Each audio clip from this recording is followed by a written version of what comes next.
because we've had some coincidences when we've been researching over the last few months, and some of that has come back to Plymouth in the work that I was looking at probably 15, 16 years ago has suddenly become relevant again.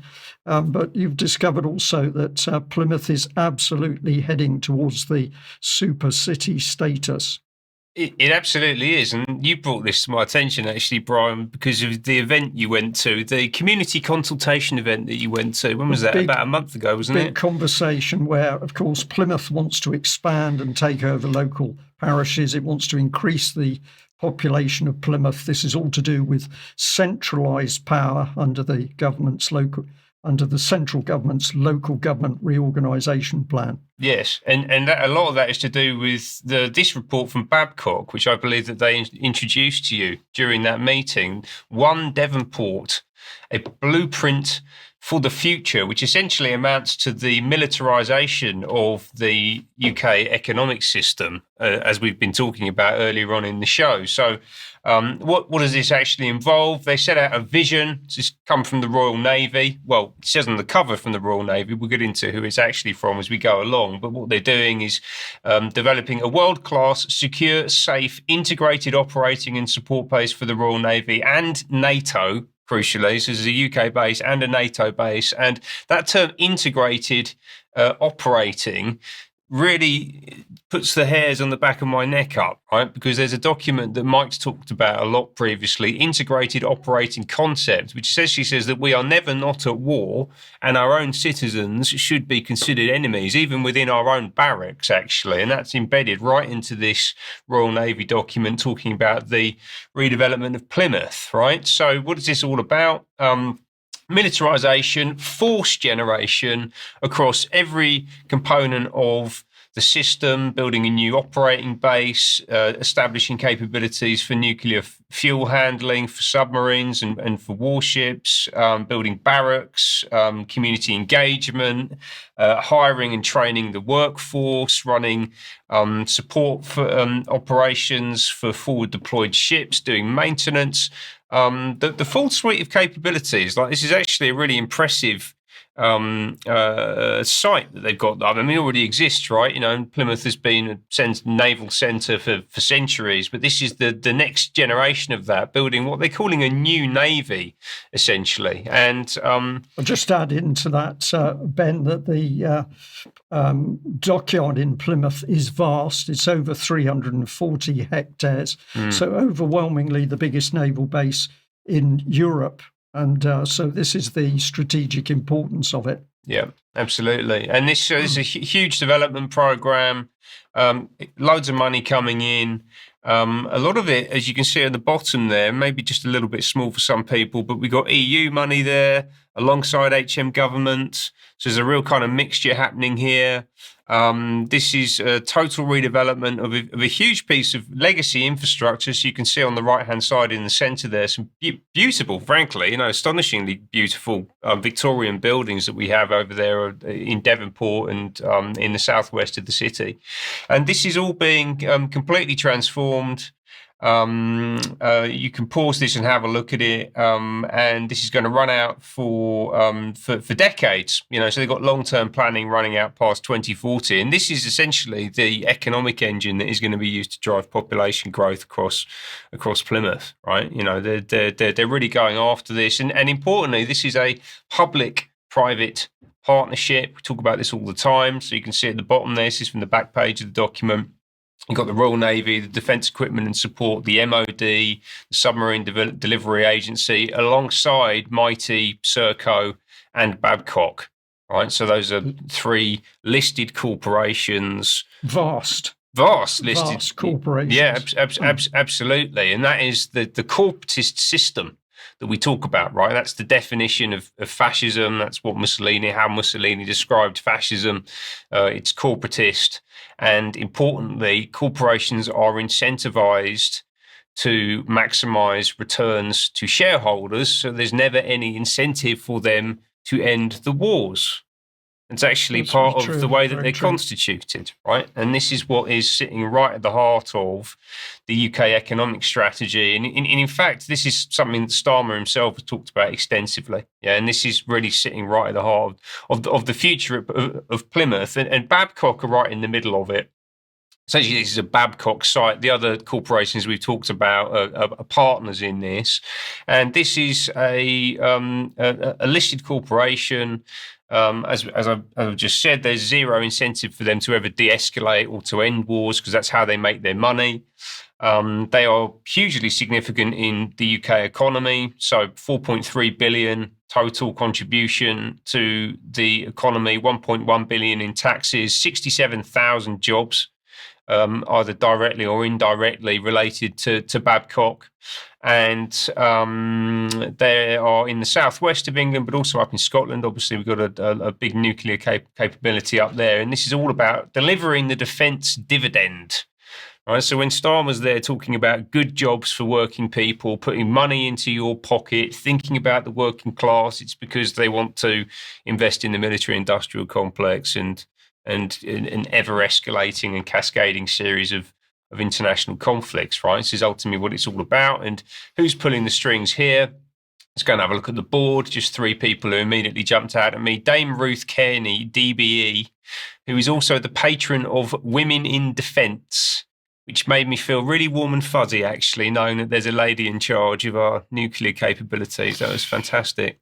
Well, there's a lot of questions to be asked about that and these people and how they get their power base. I agree. Yeah, certainly. So these are they're top corporate people. David Lockwood in the centre there. OBE, importantly, DBE, OBE. So these are courtiers. Let's think of them like that. Favoured individuals. Absolutely. And the gentleman on the right-hand side there, the Right Honourable the Lord Parker of Minsmere, GVO KCB, bit of a mouthful. He actually was the Director General of MI5, appointed by David Cameron, did that job until 2020 from 2013. And he was then appointed as Lord Chamberlain, so essentially head of the royal household. So again, like we've seen video earlier of King Charles, talking about how awful war is, and yet he's got one of his top people who actually runs the royal household also sitting on top of a weapons company. Yeah. So this doesn't really add up, does it? Doesn't make any sense. It does for a duplicitous world. Yes, is what I will say. Yes, right. And that's what's happening in Plymouth. Total transformation of the city, driven by the military-industrial complex. But it's not just happening in Plymouth. It's happening across the whole of the UK. And actually, I might just skip the next slide, Mike, and we'll just go straight to the video where we'll find out a bit more about the Thames Freeport. We're bringing you new possibilities, right here by the Thames. Your home, your school, your future, all connected. Welcome to our driverless service.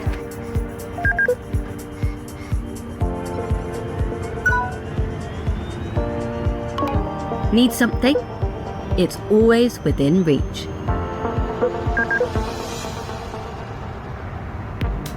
New jobs are on the way. A sustainable future built for you.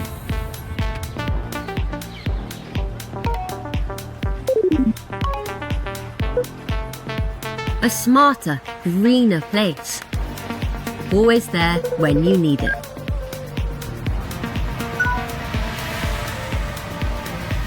Future Tech, making life easier every day.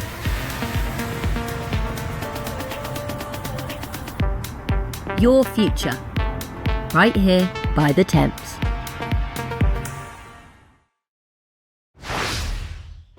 Cartoon. We've had jigsaws for young children in order to get the SDG message across, and here we've got a cartoon for. There's quite childish, really, wasn't it? Yes. But that's the smart city agenda, right? So it's everything's connected: driverless vehicles, virtual reality concerts, drone delivery of fast food, so you don't have to actually talk to anyone at any point.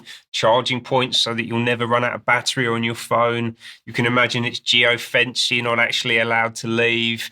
Right, this is what they're pushing towards ultimately, and it's the same agenda that we've just talked about in Plymouth. Ultimately, that will be a smart city, no doubt, but it's the same agenda that we can see happening up in London and to the east of London. Importantly, that was Thames Freeport. Sandy's spoken about the Freeport entities, like this kind of new free trade structure, these zones that don't exist within the normal bounds of the country. They're actually separate entities. She talked about that earlier on in the year.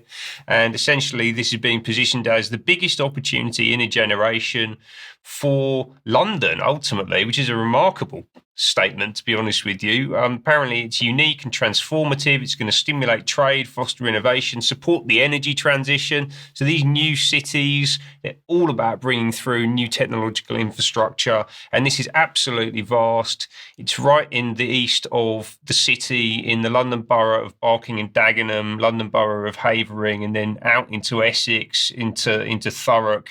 And it is going to transform that kind of post-industrial landscape. Ultimately, that's what a lot of that is, not exclusively, but that has been a hub of global trade for 1,000 years, and they're now going to turn it into this completely transformed smart city. This was announced by Ruth Kelly, former Secretary of State for Communities and Local Government under Tony Blair. Obviously, we've got Blair people in the mix, and it's going to be delivered by a consortium led by EY, where I used to work, who are a World Economic Forum strategic partner, alongside a couple of other people, including the Young Foundation. So you've got these kind of social engineering type organizations like the Young Foundation working hand in hand with EY, who are kind of hardcore uber capitalists, right? So this is that sort of money and power dynamic that I talk about a lot.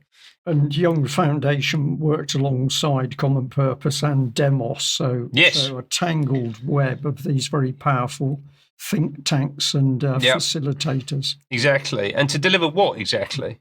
Because they're going to tear up the country in order to implement what? You can't, that little ridiculous little video that we just watched, like, how is that going to translate into reality? It won't translate into reality. Like, it's just ludicrous, the idea that we would want to progress with something like this. And where's it coming from? So I actually found out about this via this chap.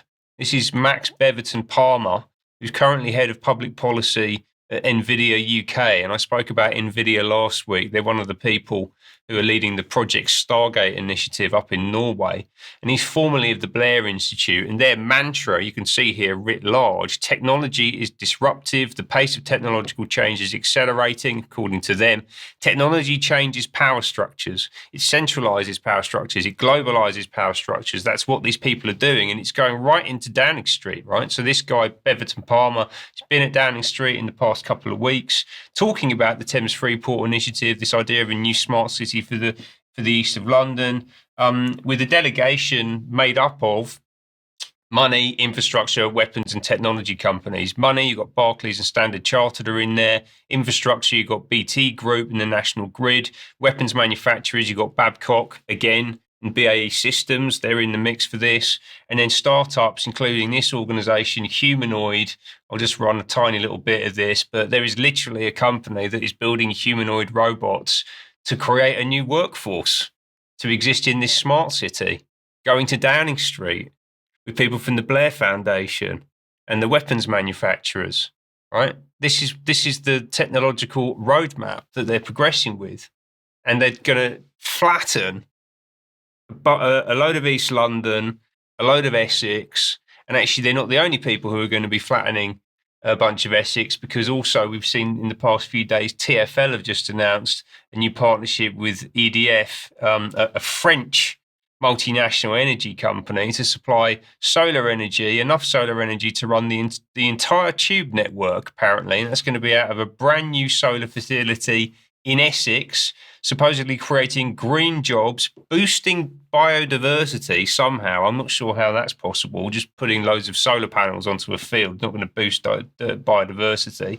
And as you can see here, that is all prime farmland. There are a bunch of farms who are no longer going to be farms, who are going to be replaced with the infrastructure for this new technological paradigm that we're being ushered into. And this is absolutely happening right now, today, and being pushed out across the country. And of course, most people overwhelmingly absolutely not aware of what's being planned, or indeed how it's being planned through Westminster. But as we heard at the start of the news, Keir Starmer reassuring the British public that he's got us at the forefront of his mind every day, us, jobs, families.